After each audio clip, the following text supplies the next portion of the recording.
Hello everyone, it's Dr. Ruddy. Welcome to Morning Rounds.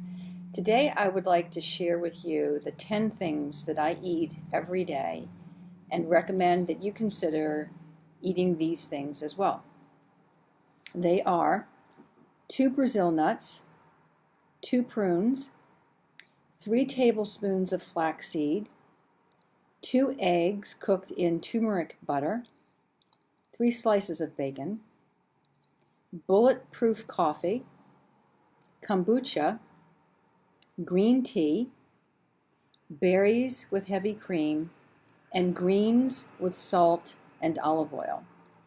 Some of the items on that list may seem a bit strange, maybe even alarming. So let me explain the items that I think are probably going to set off flares in your mind. We'll get those out of the way first. The eggs, the butter, the bacon, the heavy cream. What's up with that? I weighed myself this morning. I weigh 104.2 pounds, and I eat a high-fat diet. I am a proponent of the ketogenic diet, Ketogenic. I'll leave some links below with regard to that diet.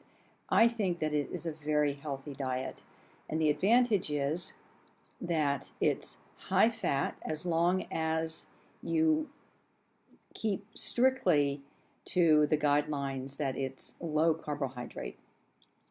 Personally, I fall somewhere between 30 grams and 50 grams of carbohydrate a day. On occasion, I'll get down as low as 20. My goal is to hover somewhere around 30, but that's not always feasible.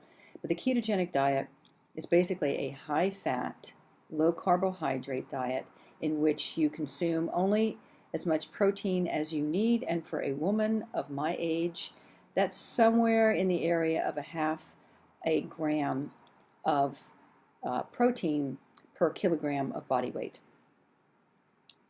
Let's see, Bulletproof coffee, that's part of the ketogenic diet, and it is coffee to which you add butter and a medium chain triglyceride oil. I like brain octane. I also like to add heavy cream and some cocoa powder. So if you're interested, I can give you my recipe. The first time I made it, I thought to myself, I'm going to taste this. And if I don't like it, I'm going to pour it right down the drain. I'm not going to have even a shred of guilt about getting rid of it if I don't like it, because it sounded very strange. Butter in coffee, I wasn't really sure about that. I took a sip and I was born again. Let me tell you, if you've never had Bulletproof coffee, give it a whirl. I think you're going to like it. It changed my life. The kombucha is a fermented tea drink, and it contains a lot of probiotics, which really help the bacteria in your gut stay healthy. And as it turns out, that's really important. If the gut bacteria are healthy, you're happy and your brain is happy, and it turns out that you're a lot healthier overall. Green tea, I think that's self-explanatory. Everyone knows that green tea contains a lot of antioxidants, so I start my day with a large glass of fresh water followed by 2 cups of hot green tea. Greens, leafy green vegetables, fresh greens. I like to buy the hydroponic because they've not been sprayed with pesticides and so forth, and they're a little bit less expensive than the organic greens. And of course, with the price of food being what it is, you really do want to be mindful of where you can economize on a diet that can be as expensive as a ketogenic diet. So leafy greens, which I like to toss with plenty of salt and olive oil. And as it turns out, do not have a heart attack when I say I eat a lot of salt, because salt is not bad for you. We used to think salt was bad. We used to think cigarettes were good for you. Yeah, cigarettes are bad for you, and salt is not bad for you. That ought to, in and of itself, generate a lot of comments. It always does, but the truth of the matter is that salt intake is not what is causing high blood pressure. Salt intake is not related to cardiovascular disease. What's related to cardiovascular disease is a high carbohydrate diet, being obese, smoking cigarettes, eating a lot of sugar, those kinds of things. It's not the salt. So let's go over this again. Oh, 2 Brazil nuts. Why 2 Brazil nuts? What's up with that? Well, we know that in general, nuts are good for you, but Brazil nuts contain very high levels of selenium. And selenium works with vitamin K2, which is really important for taking the calcium that you eat and putting it into bone and not into your coronary arteries where it does not belong.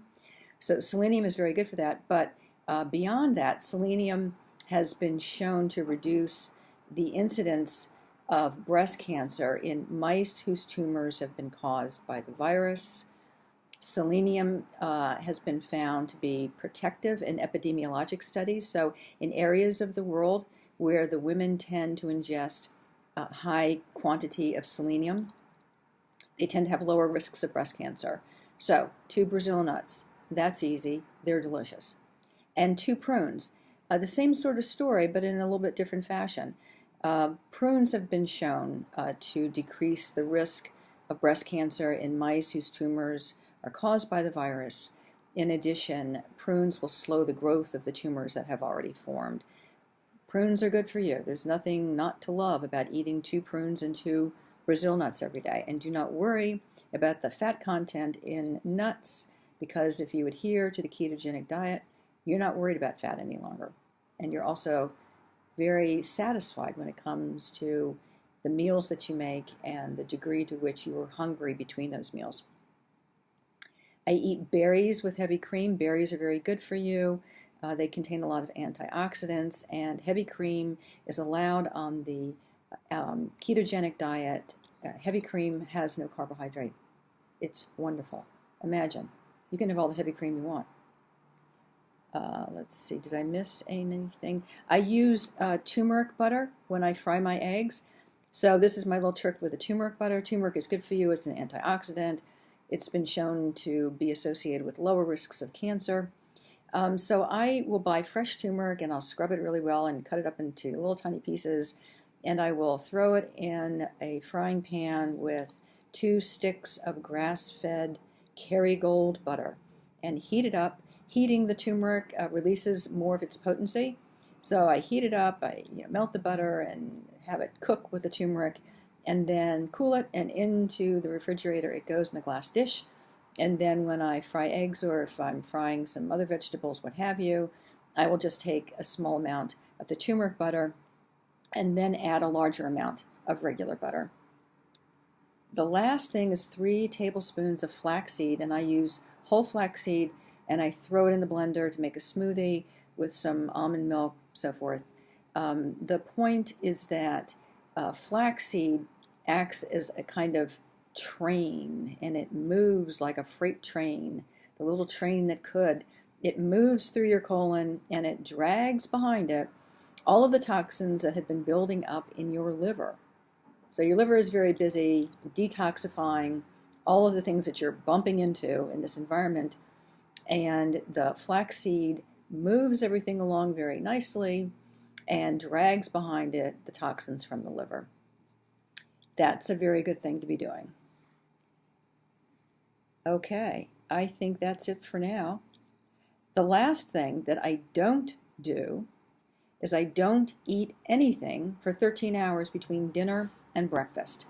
This is called intermittent fasting, and there was a very good study published not too long ago looking at women who'd had breast cancer and seeing if there was any difference in survival between those women who stopped eating dinner at, say, 5 o'clock and didn't have breakfast the next day until after 6 a.m.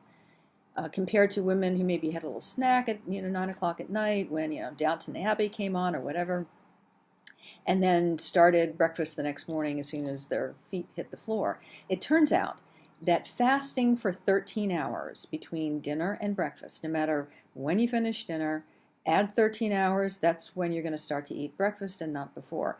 If you will do that, this has been shown to be very helpful for controlling diabetes and for reducing the risks of cancer. It just gives your body a break. Insulin levels fall. Insulin levels are very inflammatory, so the insulin goes away, and the healing hormone, glucagon, can then come out and do its cleanup job. It's just a good idea, and you know what? It doesn't bother you at all. Have a very satisfying dinner, finish up, wait 13 hours until you have your breakfast the next morning. This is not in the least a painful exercise, and it can be really very, very helpful for your overall general well-being. So these are the things that I do. These are the things I recommend that my patients do. Many of them do that. They don't do it all at once. They sort of incorporate these things slowly but surely, and I hope that you will be able to do the same. Thumbs up to you, thumbs down to breast cancer.